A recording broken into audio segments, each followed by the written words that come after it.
AITA and my fiancée does not pay part of the rent bills and calls herself the breadwinner in the family because she earns more. I told her it wasn't because I was paying for everything. When my fiancée and I first decided to move in together, we knew we needed to have the who pays what conversation early. We'd been dating for a few years by then, and although I didn't know all the details of her finances, I did know she earned more than I did. She was working in tech, had gotten a few raises, and while she mentioned here and there that things could be tight, I figured it was more about the expensive rent she was paying at the time. My income's decent but definitely a bit less than hers, so we agreed to split everything 50-50. It's bills, groceries, rent so that we'd both be paying fair shares. When her parents offered us a chance to stay in their converted garage for cheap rent, it felt like we'd won the lottery. This wasn't just a typical garage with a few renovations slapped on. They'd really transformed it into a beautiful two-story living space. The downstairs had a cozy, open layout, with a kitchenette that, while small, was fully equipped, with sleek countertops, modern appliances, and plenty of storage, making it feel like a true home. We had a comfy little living area, and they'd even thrown in some furniture to help us get started, so it really felt like we were walking into something ready-made for us. The staircase led up to a second-floor bedroom and bathroom, which gave us privacy and made the place feel like a complete apartment rather than a converted space. We had our own entrance, our own little setup, and for all intents and purposes, it was like having our own place, but at a fraction of what we would have paid to rent an apartment anywhere else nearby. The rent was only $700 total, a fraction of what most places would have cost us in the area, and on top of that, her parents generously covered part of the internet and electricity bills to give us some breathing room financially. The goal was to help us save up for a down payment on our own place or put funds aside for the wedding without the financial stress that normally comes with moving in together. It was the kind of offer that people dream about, especially since the space wasn't just affordable but also close to both our workplaces, saving us on commuting time and costs. That was huge for us, given how expensive and time-consuming commuting can be around here. Her parents' offer to help us was more than just financial. It felt like a warm, welcoming gesture from people who were excited about us starting our lives together. Her parents were genuinely rooting for us, and knowing we had their support was a comfort as we transitioned into this new stage. We even felt closer to them, seeing them occasionally, and enjoyed the sense of family that their proximity brought. At first, things seemed to fall into place smoothly. We'd agreed on splitting the bills and rent 50-50ths, and for the first few months, that's mostly how it worked. She'd take care of her half, though sometimes I'd need to remind her about the rent or a grocery run. I honestly didn't think much of it because, after all, adjusting to a new shared financial setup takes time, and I figured it was normal to have a few bumps along the way. She'd always get me back within a few days, and I didn't see any harm in being flexible here and there. She's got a demanding job and often works late, so I reasoned that keeping up with due dates might just be challenging with her busy schedule. Besides, I wanted to be understanding it's not easy managing new responsibilities, and I felt like giving her the benefit of the doubt was the right thing to do as we both adapted. But then, after our engagement, things started to shift, and not in the way I'd hoped. It was like some invisible switch had flipped. Suddenly, she was consistently coming up short on her portion of the bills, and the late payments became more than just the occasional slip-up. They were happening almost every month. Each time rent was due, I'd find myself covering her share to avoid her parents feeling like we were unreliable. I wanted to keep things smooth, especially since they'd gone out of their way to help us, so I'd dip into my savings or stretch my paycheck further to make up for her shortfalls. I'd tell myself that this was just temporary, that she'd get back on track and start picking up her half again. But as time went on, those paybacks came later and later, or they didn't come at all, and it started feeling less like a one-off issue and more like a new reality. It wasn't just rent either. Little by little, it felt like I was taking on more and more of the household expenses: electricity, internet, groceries. Every time I tried to talk to her about it, hoping we could figure out a solution, she'd become defensive, brushing it off as if I was overreacting to a small inconvenience. She'd tell me things like, "It's not a big deal, it'll even out," or she'd shift the conversation, saying that if her parents were going to hound us about rent, maybe we should just move out and find a new place. That comment hit me hard because I knew, as did she, that her parents had been more than generous with us. They weren't hounding us. They were checking in because I was covering more than my share, and that responsibility was beginning to wear me down. For some reason, it didn't seem to register with her that my finances were taking a real hit each time she missed her part of the bills. It was hard not to feel frustrated, especially knowing how well she was earning. With her higher income, I thought she'd see this as a chance for both of us to save up, pay down any personal debts, or at least get ahead a little. But each month, instead of her contributions leveling out, I was left picking up more pieces, paying for things we'd agreed to share. It was as if all the financial planning and conversations we'd had before moving in together had just disappeared. To make matters worse, she has this habit of talking to our friends and family about how she's the breadwinner in the relationship. It's not like she slips it in casually once or twice. It's become a regular part of her conversations, especially with her family and close friends. When we're around other people, she casually drops comments about the stress of covering so much and how it weighs on her to take on the role of the main provider. I remember at one gathering, she was telling her friends how it's a lot of pressure to manage everything financially and acting like she was carrying the weight of our whole life on her shoulders. This wasn't just a one-off. Either it's become so frequent that even my friends and family have started to comment on how hardworking she is and how great it must be to have someone who can handle so much. They say it with admiration, assuming she's actually pulling the majority of the weight in our relationship. One time, she was talking with her sister, and she leaned into this whole narrative of being the big earner. Her sister was asking about how we manage our finances, and my fiancée went on about how she handles most of it and that she's happy to support us so that I don't feel pressured to make a lot. It was painful to listen to, especially because it made me look like I was entirely dependent on her. When the reality was almost the opposite, I'd catch these comments, sometimes even in front of my family, and it felt like each one chipped away at the real picture of how things were actually going behind closed doors. Hearing her frame herself as this noble breadwinner started to get under my skin more than I wanted to admit. Every time she'd talk about it, I'd sit there, silently grinding my teeth, while inside I wanted to ask, what are you really covering here? And it's not just talk. The way she'd phrase it was full of subtle jabs about my finances or my contributions. She'd laugh with her sister about how I'm lucky I don't mind her bringing in the big bucks, as if she were doing everything for us. She'd say things like, "It's so nice to have a partner who's supportive and doesn't feel threatened by my income." I could feel my patience wearing thin, especially when I was not only covering her rent shortfalls month after month but also taking on a bigger share of the household responsibilities. I'm not exaggerating when I say I handle at least 65% of the housework. She's always busy, so I don't mind stepping up, but it's not just about cleaning or cooking. I'm the one planning our weekly meals, getting groceries, organizing bills, keeping track of appointments, and ensuring our pets are taken care of. I even handle the practical stuff, repairs, lawn care, and those random chores that just come up. It's like I'm doing all the daily work while also trying to keep us financially afloat. Then there are the things she rarely even thinks about, like date nights or trips. If I didn't plan and pay for those, we'd probably never go anywhere or do anything. I cover most of our dates, whether it's a dinner out, a movie night, or a weekend getaway. If it's her birthday, I'm the one booking the reservations, picking out thoughtful gifts, and making sure she has a memorable celebration.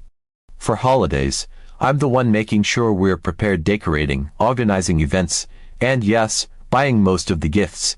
The last Christmas, I spent a solid chunk of my savings making it special for us, and she didn't seem to notice that she barely chipped in.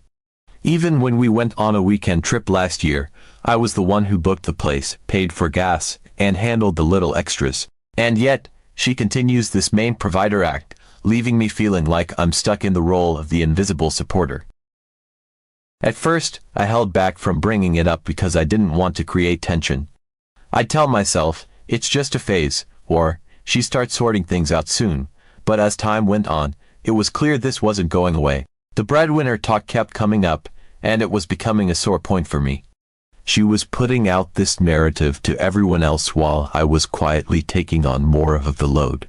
I thought suggesting a budgeting app or even a financial coach might help her get things back on track and maybe help her see where her money was really going. When I brought it up, though, she brushed it off, saying, "It's not a big deal, you know. Things come up, and I'm doing the best I can." I remember standing there, hearing her say it with this casual tone, like all the stress I was dealing with was nothing, like I was overreacting.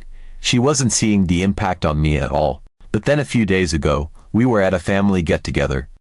I could feel myself already bracing for her breadwinner comments, and sure enough, it wasn't long before her sister brought up an old story about how her ex-boyfriend had struggled with her being the higher earner. I knew exactly where this was going. I was practically cringing inside. Sure enough, my fiancé gave me this self-satisfied look and went, "Good thing Op doesn't mind me bringing home the pay." She said it with this air of pride, like she was lifting some invisible burden on her own, while I was right there, sitting with the weight of everything I'd actually been handling. At that moment, something inside me just snapped. I had sat there, quietly swallowing the frustration time and time again, letting her run with this narrative while I took on more and more. But I couldn't let it slide this time. Not when it felt like she was erasing everything I did to keep us afloat just so she could hold onto her breadwinner badge in front of everyone. I looked at her, trying to keep my voice steady, but I could feel the heat in my words as I said, "Just because you earn more doesn't make you the breadwinner when you blow all your money on yourself. And I end up paying most of the bills." The words hung in the air like a gust of cold wind cutting through the room. The silence was immediate, thick, and heavy. You could have heard a pin drop. Her face turned a deep shade of red, and I saw her shift uncomfortably. She looked around, realizing that every eye was on her, and I could see the embarrassment flood her expression. For a second, I almost regretted saying it out loud. I knew I'd broken some unspoken code by bringing this into the open. But then, part of me felt like it had needed to be said for a long time. I had spent months holding back, biting my tongue while she talked about all the weight she carried, watching her soak up the sympathy and admiration. Meanwhile, I'd been putting in the extra work, covering her share, doing the chores, and trying to keep everything running smoothly without ever getting credit. It wasn't that I needed her to thank me publicly, but I did need her to stop downplaying my contributions and acting like I wasn't pulling my weight. After we got home that night, she barely spoke a word to me. I could feel the tension simmering as we walked through the door, the cold silence stretching between us. When we finally sat down, it all came out. She was furious, saying I'd made her look bad in front of her family and humiliated her. She told me that now her parents were on her case, wanting to see what she was spending her money on every month, and she blamed me entirely for that. According to her, I'd crossed a line by airing our personal issues in front of her family. She kept repeating that I'd ruined her reputation, that her parents had no right to interfere, and that I'd made it their business by calling her out. Every time I tried to explain why I'd said what I did, she cut me off, insisting that I had no right to humiliate her like that. Her anger felt like a wall, something unmovable. She was giving me the cold shoulder whenever I tried to talk things through, making it clear that she saw me as the one who had done something wrong. And honestly, it left me feeling torn.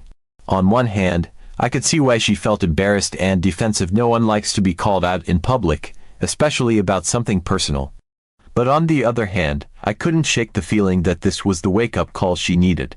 For months, I'd tried talking to her gently, bringing up her spending habits, suggesting we look at our budget together, even offering to help her organize her finances.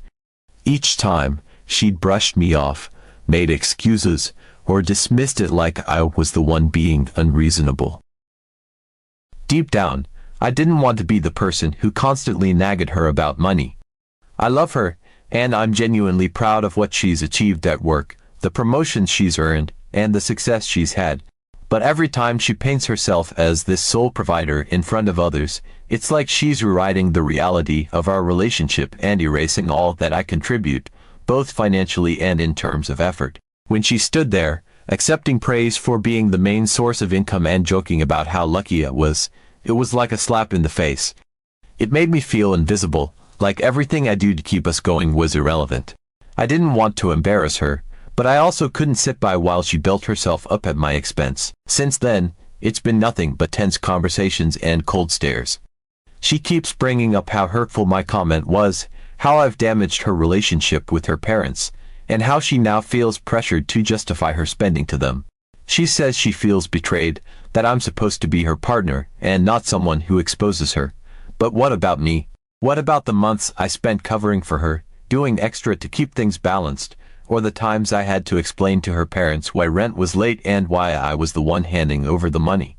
I don't want to be petty, but it's not easy to just ignore how much this has impacted me, especially when I'm still the one picking up the slack. I'm at a complete loss. I'm questioning if I handled it wrong, if maybe I could have found a way to address it without saying it in front of everyone. But part of me thinks that if I hadn't spoken up, nothing would have changed. She'd keep pushing this breadwinner story, and I'd keep struggling in silence, covering for her while she took the credit. I love her, and I want this to work, but I feel like I'm stuck between supporting her and standing up for myself. So, here I am, wondering if I went too far or if maybe this was the only way to get her to see the reality of our situation. AITA. Update. Last night, around 11, I had made up my mind that it was probably best to postpone the engagement. Things were getting to a point where I felt like we both needed to take a step back, reevaluate our priorities, and figure out if we were truly on the same page about our future. The financial issues were piling up, and as much as I loved her, I couldn't ignore the red flags anymore. I'd spent so much time hoping things would change, that she'd finally step up and start pulling her weight, but the more I uncovered, the clearer it became that there were layers of issues I hadn't even begun to scratch. I went to bed feeling the weight of it all, mentally preparing myself for a tough conversation in the morning. But when we finally sat down to talk, what came out in the following hours turned my world upside down. It was like every answer she gave unraveled into more questions, each response pulling back another layer of secrets I hadn't expected. By the end of the conversation, it was clear that postponing the engagement wasn't enough. After a lot of talking and digging into the reality of our finances and what she'd been hiding, we both realized that this relationship was not going to work. As of this morning, we are broken up. I'd be lying if I said it didn't hurt. It was a brutal realization that the woman I'd planned a future with wasn't who I thought she was, at least not in this critical area. But at the same time, there was a sense of relief in finally seeing things as they were, without any sugarcoating. I want to thank everyone who commented, especially those who encouraged me to look deeper and ask the tough questions. Without that push, I don't know if I would have found out everything I did. One of the first things that came to light was her adamant stance against a joint account. She told me that having a joint account would impede her financial independence. I'd never pushed hard on this before because I respected her autonomy and didn't want to seem controlling, but in hindsight, it became obvious that this wasn't about her independence. This was her way of keeping her finances completely separate and hidden. She framed it as a way to stay self-sufficient, but it became more and more apparent that it was a shield to keep me from seeing what was actually going on with her money. I'd thought we were working as a team, but in her mind, it was clear that financial teamwork wasn't even on the table. Then there was the revelation that she'd based all her spending on the assumption that we could afford it, as if our finances were pooled whenever it benefited her spending. Whenever she bought something, no matter how expensive, she'd justify it with, "We can afford this," or, "It's no problem with our combined income." I'd never thought much about it before, but hearing her explain it in those terms made me realize that she'd been treating my income as a backup whenever her own spending got out of control. It wasn't about our financial goals or saving up for a future together. It was about her having access to more money to fund her lifestyle, regardless of whether it stretched my own finances thin. She'd justified her purchases by combining our incomes in her head, but when it came time to split bills or pay her share, she'd suddenly view her money as hers alone. And then, the shocker, her parents had been under the impression that she was practically supporting me.